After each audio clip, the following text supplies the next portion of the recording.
ഏതായാലും ഞാൻ ഇപ്പൊ വരെ നമ്മൾ സംസാരിച്ചത് ചേച്ചിയുടെ ഒരു ഒരു ഒരു റിയൽ വശമാണ്. പക്ഷെ ഇതിനേക്കാളൊക്കെ ഉപരി ചേച്ചിനെ ഫോളോ ചെയ്യുന്ന, ഫേസ്ബുക്കിൽ ഫോളോ ചെയ്യുന്ന ഒരാളെന്നുള്ളത്, സോഷ്യൽ മീഡിയയിൽ ഫോളോ ചെയ്യുന്ന, ചില ചാനലിലാണേലും പേജിലാണേലും ഫോളോ ചെയ്യുന്ന ഒരു വ്യക്തി എന്ന നിലയിൽ ഇതൊന്നുമല്ല ചേച്ചി അവിടെ.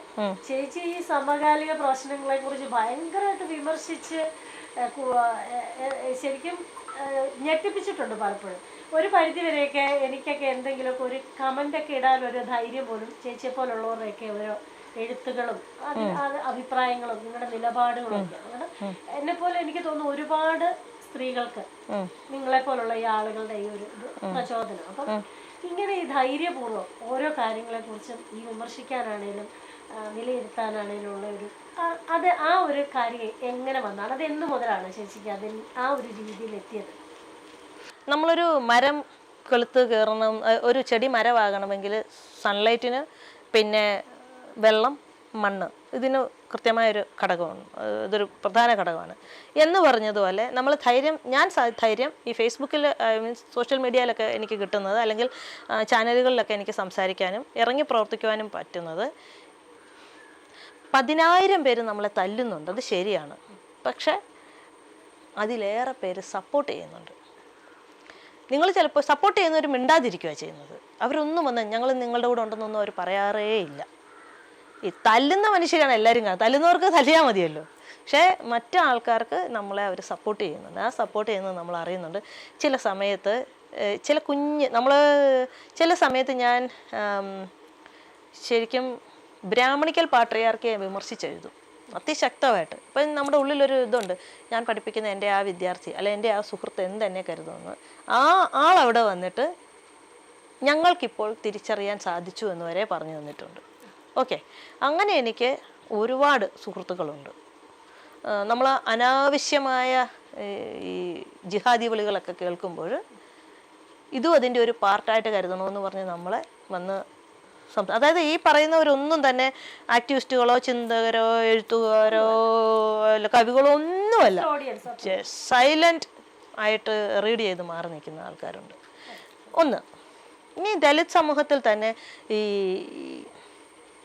ഒരു അതായത് എനിക്കൊക്കെ കുറേ സോഷ്യൽ ക്യാപിറ്റൽ കിട്ടിയിട്ടുണ്ട്, ഒന്നുമില്ലാത്ത ആൾക്കാരുണ്ട്. അവർ തരുന്ന ഒരു പ്രോത്സാഹനമുണ്ട്. എനിക്ക് തോന്നുന്നത് ആ മനുഷ്യരുടെ സപ്പോർട്ടാണ് വീണ്ടും ചെയ്യാൻ പ്രേരിപ്പിക്കുന്നത്. അത് ധൈര്യമായിട്ട് തോന്നുന്നതാണ്. സപ്പോർട്ട് കൊണ്ട് കിട്ടുന്ന ഒരു ഇതില്ല, ഒരാളെങ്കിലും നമ്മളെ കേൾക്കുന്നുണ്ട്. എനിക്ക് തോന്നുന്നു അടിക്കുന്ന മനുഷ്യരെക്കാൾ കൂടുതൽ നമുക്ക് എന്നെ സംബന്ധിച്ചിടത്തോളം ഈട്ടിമരങ്ങൾ, കരുത്തുറ്റ മരങ്ങൾ എന്ത് ചെയ്തിട്ട് വന്നാലും ഇവിടെ ഉണ്ടാകും. അങ്ങനെ ഞാൻ എടുത്തു പറയുകയാണെങ്കിൽ സൗമ്യ എന്നൊരു സുഹൃത്തുണ്ട് എനിക്ക്. സൗമ്യ ഇഫ്ലുവിൽ അധ്യാപികയാണ്, ലിംഗ്വിസ്റ്റിക് പ്രൊഫസറാണ്. അവരാണ് എനിക്ക് തോന്നുന്നു എപ്പോഴും ഒരു സാന്ത്വനമായിട്ട് വരാറുള്ള ഒരാളാണ്. ഞാൻ ഏറ്റവും തകർന്നിരിക്കുന്ന സമയത്ത് സൗമ്യമാണ് ഇപ്പോഴായിരിക്കും അത് അറിയുന്നത്. ഞാൻ സൗമ്യന്നേ പറയുന്നുള്ളേ, പക്ഷേ അത്യാവശ്യം അറിയാവുന്നവർക്ക് നന്നായിട്ട് അറിയാവുന്ന ഒരാളുണ്ട്. ഞാൻ ചിലപ്പോൾ ഏറ്റവും കൂടുതൽ സവർണതയ്ക്കെതിരെ സംസാരിച്ച് ഭയങ്കരമായിട്ട് ഫൈറ്റ് ചെയ്ത് വരുമ്പോൾ ഈ സൗമ്യ എന്ന് പറയും, നിങ്ങൾ കറക്റ്റായിട്ടാണ് പറഞ്ഞതെന്ന് പറയും. അങ്ങനെയൊക്കെ ഒത്തിരി പേരുണ്ട്. അല്ല, നിങ്ങൾ എന്തുകൊണ്ട് ഇങ്ങനെ ജാതി, അതായത് ഈ പേരിൻ്റെ അറ്റത്ത് മൂർത്തി, അല്ലെങ്കിൽ പേരിൻ്റെ അറ്റത്ത് വാര്യർ, പേരിൻ്റെ അറ്റത്ത് മറ്റുള്ള പിഷാരടി എന്നൊക്കെ ഉള്ള ആൾക്കാർ വന്ന് ഞാൻ എന്നെ ജാതിവാദി നിങ്ങൾ എന്തുകൊണ്ട് ഇങ്ങനെ, ഞങ്ങൾ എന്തെങ്കിലും ചെയ്തിട്ടാണോ എന്ന്. ഞങ്ങൾ അവരെ അല്ലല്ലോ പറയുന്നത്, ഞാൻ നിങ്ങളല്ല പറയുന്നത്. അല്ലെങ്കിൽ നായർ എന്നൊക്കെയുള്ള വാലുകളുള്ള, അതായത് നമ്മൾ സവർണതയ്ക്കെതിരെ സംസാരിക്കുമ്പോൾ അവർ വന്ന് പറയുമ്പോൾ അവരാരും സവർണത കാണിക്കുന്നൊന്നുമല്ല, ആ ഒരു സ്റ്റേറ്റ് ഓഫ് ബീയിങ്ങിനെയാണ് അഡ്രസ്സ് ചെയ്യുന്നതെന്ന് പറയുമ്പോൾ ചിലപ്പോൾ ഈ ഇങ്ങനെയുള്ള ചില ആളുകൾ വന്ന് നമ്മളോട് പറയും, നിങ്ങൾ പതറരുത്, നിങ്ങൾ എവിടെയോ നിങ്ങളുടെ വീര്യം കുറയുന്നുണ്ട്. കാര്യം നിങ്ങൾ കറക്റ്റ് പോയിന്റിലാണ് പറയുന്നത്, ഞങ്ങളെ അത് തിരുത്താൻ ഞങ്ങൾക്ക് പ്രേരകമാകുന്നുണ്ട്. എനിക്ക് മാത്രമല്ല കേട്ടോ, ഇത് ഈ മേഖലയിൽ വർക്ക് ചെയ്യുന്ന എല്ലാ മനുഷ്യർക്കും ഇത്തരം ഒരു പാമ്പറിങ് ലഭിക്കുന്നുണ്ട്. പാമ്പറിങ് അല്ല, അണ്ടർസ്റ്റാൻഡിങ് ലെവൽ ലഭിക്കുന്നുണ്ട്. ഇതൊക്കെ നിർണായകമാണ്. ചേച്ചിയുടെ ഞാൻ ഒരുപാട് ശ്രദ്ധിച്ചൊരു കാര്യം, ചേച്ചിയുടെ FB പോസ്റ്റുകളുടെ കമന്റ്. ചേച്ചി പറഞ്ഞല്ലോ ഒത്തിരി നമ്മളെ തല്ലാൻ വരുന്ന കുറെ, പക്ഷെ മിക്കവാറും ആളുകള് ഒന്നിൽ അത് ഇഗ്നോർ ചെയ്ത് വിടുന്ന കണ്ടിട്ടുള്ളത്. അതായത് എന്തെങ്കിലുമൊക്കെ ഒരു വിവാദപരമായ പോസ്റ്റുകൾ ഇട്ടിട്ട് എല്ലാത്തിനും ഒന്നും കമന്റ് ചെയ്യുന്നത് കണ്ടിട്ടില്ല. അപ്പൊ ചേച്ചി പോസിറ്റീവിനും നെഗറ്റീവിനും ഒരേപോലെ, അതായത് ഒരു ഡിപ്ലോമാറ്റിക് ആയിട്ട് അല്ലാതെ ഭയങ്കരമായിട്ട് തിരിച്ച് അവരുടെ അതേ ഇന്റൻഷനിൽ മറുപടി പറയുന്നത് കണ്ടിട്ടുണ്ട്. അപ്പം അതും ഒരു ധൈര്യമാണ്. അത് പക്ഷെ ആ ചേച്ചിക്ക് എന്താ ഒരു പേടിയില്ലാത്ത, നാളെ പിന്നീടൊരു അങ്ങനെ എന്തെങ്കിലും പേടിയില്ലാത്തത് എന്താണ്, അല്ലെങ്കിൽ പേടിയുണ്ടോ, എന്തെങ്കിലും പ്രശ്നം ഇതിൽ ബാക്കിയായിട്ട് ചേച്ചിക്ക് ലൈഫിൽ സംഭവിച്ചിട്ടുണ്ടോ? മോബ് ലിഞ്ചിങ് ആണ്, അതായത് ജനകീയ വിചാരണ ഞാൻ നേരിട്ടിട്ടുണ്ട്. അതെനിക്ക് എന്നെ ഒരുപാട് പഠിപ്പിച്ചിട്ടുമുണ്ട് പല കാര്യങ്ങൾ. ഞാൻ പറഞ്ഞല്ലോ, പേടി എന്ന് പറഞ്ഞൊരു സംഭവം എപ്പോഴും എനിക്കുണ്ട്. അതൊന്നും ഇല്ലെന്നൊന്നും ഞാൻ പറയുന്നില്ല. എനിക്ക് പേടിയില്ലാത്ത നല്ല പേടിയൊക്കെ ഉണ്ട്. പക്ഷേ ആ പേടി വന്നാലും എനിക്ക് പരിഹരിക്കാൻ ഇവിടെ ഒരു സംവിധാനം ഉണ്ടെന്നുള്ളൊരു ധൈര്യമുണ്ട്. അത് പണമൊന്നുമല്ല, മറിച്ച് ഞാൻ ആരുടെയും കട്ടിട്ടും മോഷ്ടിച്ചിട്ടും ഒന്നുമില്ല. ഞാൻ ആരുടെയും അനാവശ്യ പൈസ ഒരു പാർട്ടിയുടെയും മേടിച്ച് എൻ്റെ പോക്കറ്റിൽ ഇട്ടിട്ടില്ല. ഞാൻ എന്ത് ചെയ്തിട്ടുണ്ടെങ്കിലും അത് എൻ്റെ അല്ലെങ്കിൽ എൻ്റെ പങ്കാളിയുടെയോ പൈസ കൊണ്ടാണ് ഇവിടെ ചെയ്തിരിക്കുന്നത്. ഒരാളോടും നമുക്ക് അതൊരു ധൈര്യം തന്നെയാണ്.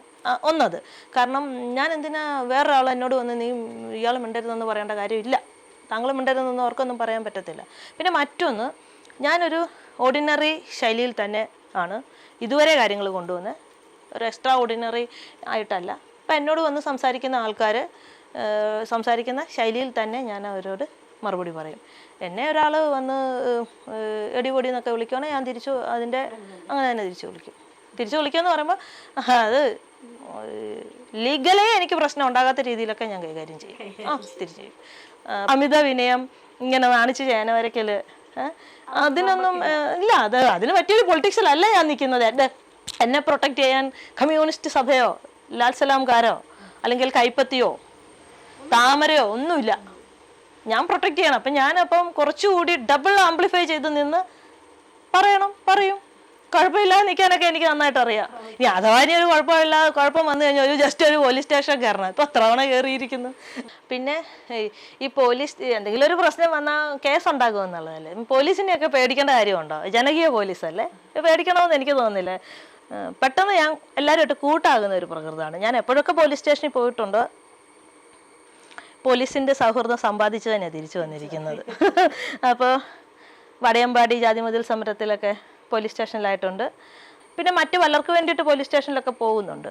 അപ്പോൾ അതൊന്നും പേടിക്കേണ്ട സ്ഥലങ്ങളൊന്നുമല്ല. നമ്മൾ നന്നായിട്ടൊക്കെയാണ്. എനിക്ക് ഇപ്പം എല്ലാവർക്കും അങ്ങനെയൊന്നും അല്ല. ഞാൻ പറഞ്ഞു, എനിക്ക് ചില സോഷ്യൽ ക്യാപിറ്റലുണ്ട്, ഞാനത് ഉണ്ട്. അപ്പോൾ എല്ലാവരും നമ്മളോട് നല്ല ഇതാണ്. പിന്നെ ജയിൽ, അത് പേടിക്കേണ്ട ഒരു സംവിധാനമാണെന്ന് എനിക്ക് തോന്നുന്നില്ല. ജയിലെന്ന് പറയുന്നത് എന്താണ്? ഇപ്പം എന്നെ അഥവാ എനിക്ക് എന്തെങ്കിലും ഒരു തെറ്റുണ്ടെങ്കിൽ എന്നെ അത് കൺവിൻസ് ചെയ്തിട്ട് എന്നെ അത് മാറ്റാനുള്ള ഒരു സംവിധാനമാണ് ജയിൽ. അപ്പം ഞാനതിനെ ഒന്നും ഭയക്കുന്നൊന്നുമില്ല. ഞാനൊരാളെ കൊല്ലുകയോ ഞാനൊരാളുടെ പണം മോഷ്ടിക്കുകയോ മറ്റ് ലൈംഗിക അപവാദ കേസുകളോ ഒക്കെ വരുമ്പോഴാണ്, സാമ്പത്തിക തട്ടിപ്പൊക്കെ ചെയ്യുമ്പോഴാണ് നമ്മൾ ഈ പറഞ്ഞ സംവിധാനങ്ങൾ പേടിക്കുകയും ഇത് പൊളിറ്റിക്കലും ആകുന്നതും അതായത് സ്വാധീനമുള്ളവർ അതിനകത്ത് ഇടപെടുകയൊക്കെ ചെയ്യുന്നത്. അങ്ങനത്തെ ഒന്നും ചെയ്യുന്നില്ല. ജനാധിപത്യം ഇവിടെ കൃത്യമായ രീതിയിൽ നടപ്പിലാക്കുവാൻ വേണ്ട കാര്യങ്ങളാണ് ചെയ്യുന്നത്. എന്നെപ്പോലൊക്കെ ഉള്ളവർ പോലീസ് സ്റ്റേഷനിലോ ജയിലിലോ ഒക്കെ ചെല്ലുവാണെങ്കിൽ അത് കുറച്ചും കൂടി ജനാധിപത്യം ആകുള്ളത് ആ പോലീസിനും ജയിലിനൊക്കെ നല്ലതാണെന്നാണ്. അവിടെ എത്തിക്കണം നിങ്ങൾ. ഓക്കെ. ജവഹർലാൽ നെഹ്റുവിൻ്റെ ഒക്കെ ഗ്ലിംസസ് ഓഫ് വേൾഡ് ഹിസ്റ്ററി ഒക്കെ അർവാദ ജയിലിലൊക്കെ ഇരുന്ന് എഴുതിയ ബുക്കുകളാണ്. എനിക്ക് അങ്ങനെയൊക്കെ ഒരു പിന്നെന്താ മൃദുലാദേവി ജയിലിലിരുന്ന് പിന്നെ ഇപ്പൊ ഞാൻ എഴുതിയ ഞാൻ വിവർത്തനം ചെയ്ത പ്രൊഫസർ GN സായിബാബയുടെ കവിതകൾ, തടവറ കവിതകൾ, അത് ഞാനാണ് മലയാളത്തിലോട്ട് ട്രാൻസ്ലേറ്റ് ചെയ്ത്, ഞാനും എൻ്റെ സുഹൃത്ത് U അജിത്തും കൂടി. അത് ജയിലിലൊക്കെ ഇരുന്ന് എഴുതിയ കവിതകളാണ്. അപ്പം എനിക്ക് തോന്നുന്നു എഴുതാനൊക്കെ പറ്റിയ നല്ല അന്തരീക്ഷമാണ്. അപ്പം അത് പേടിക്കേണ്ട കാര്യമൊന്നുമില്ല. നമ്മൾ ജനാധിപത്യം പറഞ്ഞതിൻ്റെ പേരിൽ ആരെങ്കിലും പിടിച്ച് പോലീസ് സ്റ്റേഷനിൽ ജയിലിലോ ഇടുകയാണെങ്കിൽ നമുക്ക് അവിടെയും പേന കിട്ടണം. ഓക്കെ, അപ്പം പേന കിട്ടുവാണെങ്കിൽ നമുക്ക് എഴുതാനൊക്കെ പറ്റും. എഴുതുക, അവിടെ ഇരുന്ന് പബ്ലിഷ് ചെയ്യാം, അവിടെ ഇരുന്ന് ഡിഗ്രികൾ കരസ്ഥമാക്കാം. ഒന്നും അത്ര പേടിക്കേണ്ട കാര്യമൊന്നുമില്ല. എനിക്കൊക്കെ വന്നാലും ചെറിയ പെറ്റി കേസൊക്കെ ഉള്ളു. അതൊക്കെ ഞാൻ ചെല്ലുന്നതിന് മുമ്പ് വക്കീൽ അവിടെ വന്ന് എന്നെ ഇറക്കിക്കോളും. ഫ്രീ ആയിട്ട് വാദിക്കാനുള്ള അതിനൊക്കെ ഉള്ള പണിയൊക്കെ ചെയ്തിട്ടുണ്ട്.